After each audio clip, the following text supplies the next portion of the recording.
Hi, my name is Bryce Lemon. I just wanted to make a video and introduce myself and kind of what this channel is going to be about.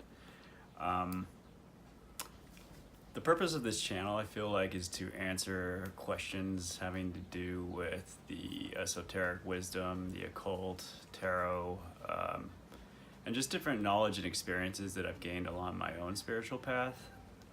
I know of recent, I've actually been thinking a lot about where people are falling short or coming to sort of like a barrier that they can't get past in their own spiritual development. And I think that comes to do with their own, personal courage in stepping into the void and the abyss and into the unknown of what happens when you really step into your power, when you trust fully in the cosmic process and the universe. And it was actually just last night I was reading, it's in Paul Foster Case's Esoteric Secrets of Meditation and Magic.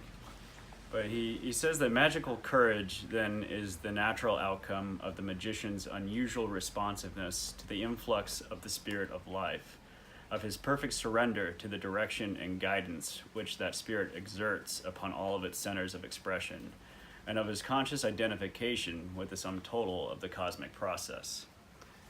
When I read this verse, it really struck me pretty strong last night as I realized where my own courage has come from and why I've been able to take consistent leaps at an increasing rate and speed in my own progress over the last few years because of a sort of centering and rooting into my experiences of being and navigating the waters of the unknown. I was born in Utah. I was raised a Mormon. And if I were to describe the beginning of my real spiritual path, it would come when I served a mission to Bangkok, Thailand. While I was there, I was actually put in charge of a congregation in a little town called Buriram.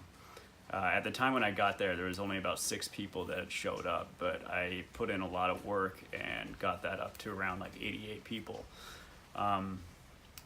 At this point, I was really focused on what I was doing and believed that, I was in, direct alignment with how I saw the world and how spirit communicated with me directly. But then something interesting happened where one day I was riding my bike to these rice paddies and all of a sudden I felt really faint, and next thing I know I passed out. And I ended up having dengue fever, in which it was a miserable experience. I had a fever of about 106 for nearly, I think it was 11 days or so. It was pretty bad. And I remember specifically at this time having this feeling or a memory of something that I read in a Buddhist book about how in no mind there's no pain. And so I remember in that situation I decided to try it out. What could it hurt? If I could find anything that would help with the pain I was experiencing, I was gonna go for it. And so I started experimenting with stopping my thoughts. And the more that I concentrated on stopping the thoughts, I would find these little glimpses where the pain would just disappear. And to my great surprise, it's oh my God, this works. I'm gonna keep doing it. And so I got better and better at it. And the interesting thing is in this experience, it was the contrast of the pain was so blinding when I was on one side, when I had my thoughts going, it was just electric bolts throughout my whole body. And then when I would maintain this meditative state, it would just stop. So it's I could realize very quickly and navigate, really fast through this different state of consciousness that I was experiencing. But what that did when I got better is that it kind of completely blew my previous belief system out of the water, where a system that I was told was wrong or that had no validity all of a sudden proved itself to have actual value and utility to myself. And that really started this whole foray into the unknown for me, where it was curiosity, really. I wanted to know what was on the other side. So when I got back, this became my focus, really. And exploring other spiritual paths in Utah is not exactly something that's like welcome, especially considering I was going to BYU. But before long, I actually found myself in a sort of like mystery school, which is also somewhat of a cult. I usually refer to it as the cult that got me out of my cult. But anyway, they started teaching us a lot about like reading energy and mind patterns, and before long, it's like I started having the experience of like my vision really being open, where I was starting to actually see the energy patterns around different people. I could see and read their thought patterns and kind of like see the images pictured in their thoughts and like what was going on with that. And at this time too, I started reading like really intensely through like John Milton, like Paradise Lost. I read Dante. I was reading Nietzsche like pretty intensively. It's like still like one of my favorite memories of myself is walking around like BYU wearing all black, like carrying my copy of the Antichrist and like really like sporting this like like rebel renegade persona. But what led through all this is like the realization at that point that like I really didn't know anything at all. And it's absolutely terrifying to have this realization when you're in such like this fundamental religious like background, where like the real like consequence of that, of like going against the grain in that sort of system, is like I had to choose basically to be an apostate, which the condemnation within that religion is that you're like, you go to like a worse hell than Hitler, basically. Like you're like with the devil and his angels, and you're in a place called outer darkness, and it's like you're gonna lose your soul, and that's really the end of that. And so like you have this like choice where if like there's even a fragment of a chance that I'm like wrong here, like I'm really fucked.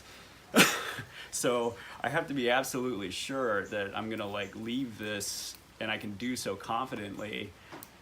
But that sort of assurance and confidence never really came, and it required that I just leapt into that abyss anyway. And it was sort of like, damn, be the consequences. I guess if my spirit is leading me to hell, then I guess that's the course of my experience, and I accept that.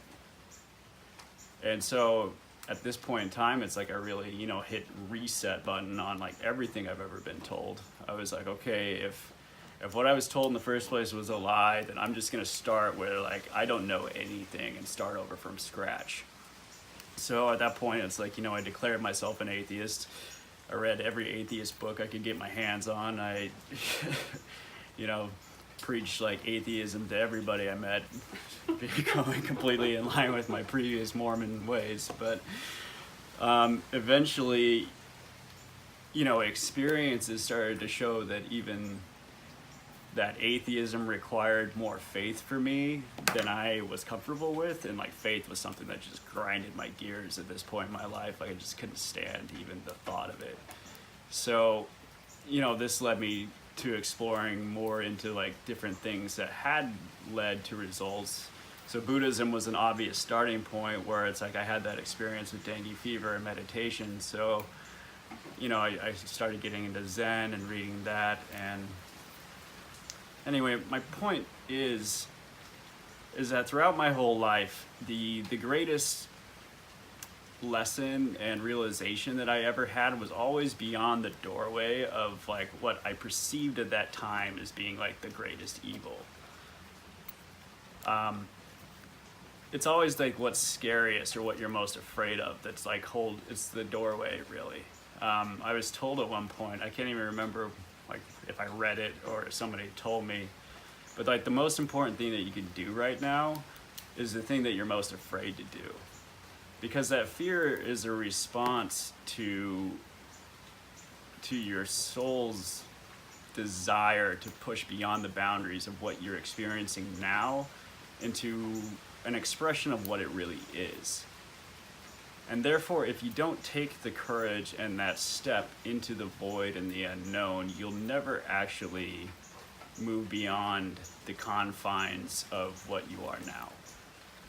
And if you're feeling in any way like tension or pain or sadness or anxiety or any of these things, it comes from the fact that you're not in direct alignment with your true will or what your true orbit of your soul is. And that tension is a good thing, because that tension and that feeling of being uncomfortable with where you're at is the very energy that's going to push you beyond. And the longer that you resist this feeling, the more intense it's going to grow, and the more it's going to become a focus within you, to the point where, like, some people, you just come to a point that you fucking explode, and like you have to go on to like the next point. Like, you just don't care anymore. It's like, everything else be damned, I'm going. But if you're more sensitive and you start paying attention to these feelings immediately when they arise, like if you feel any tension come up or any sort of pain or sorrow or discontent, and just like trace that back to the source, you'll realize that that feeling and that emotion is actually pointing you exactly in the direction that your soul wants to move.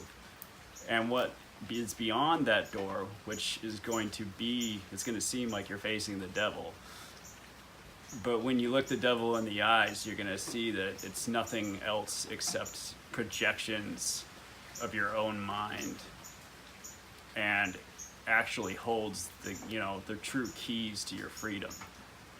And so basically, I just wanted to kind of talk about that subject, and if anybody has questions or anything they'd like me to answer, feel free to comment, and I will make a video about it. Or anyway, just felt like I would introduce myself and tell you a little bit about my background and story. And anyway, hope you're well. You can also check out, if you want a lot more information, my website. I have a few of them. It's templeofthearchinox.org, and also there's like Reading with Knox, which has my work and my books. Anyway, have a good day.